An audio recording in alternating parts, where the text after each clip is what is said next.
তো hello guys, আপনারা যখন এখানে এনপিসি এর ওয়েবসাইটে এসে আপনারা আধার সিডিং কিংবা ডিবিটি লিঙ্কটি করার জন্য সমস্ত স্টেপ ফলো করে নিয়েছেন, কিন্তু শেষ স্টেপে এসে এখানে এই প্রবলেমটি হচ্ছে ফেলার 308 mandate date in the record must be greater than that of the existing UID.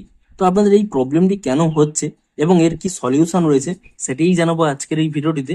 তাই জন্য কিন্তু পুরো ভিডিওটি অবশ্যই দেখতে থাকুন। তো তার আগে ভিডিওটিকে অবশ্যই একটি লাইক করে দিন এবং এই চ্যানেলে যদি আজই নতুন এসে থাকেন এখনই চ্যানেলটিকে সাবস্ক্রাইব করে রাখুন এরকম নতুন নতুন ভিডিও দেখার জন্য। তো এই প্রবলেমটি কেন হয় দেখুন, আপনাদের এখানে স্পষ্টই দেখে দিচ্ছি।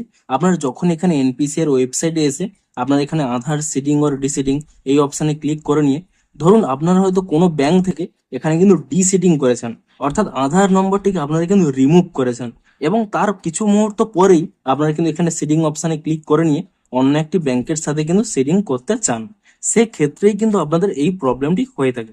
আপনারা সিম্পলি কি করবেন, যখনই একটি ব্যাংক থেকে আপনারা এখানে ডিসিডিং করে নিচ্ছেন তার কিন্তু 24 আওয়ার কিন্তু আপনারা ওয়েট করবেন। এখানে ডিসিডিং করার 24 আওয়ারের পরে তারপরে যদি আপনারা এখানে সিডিং করেন তাহলে কিন্তু আর কোনো প্রবলেম হবে না।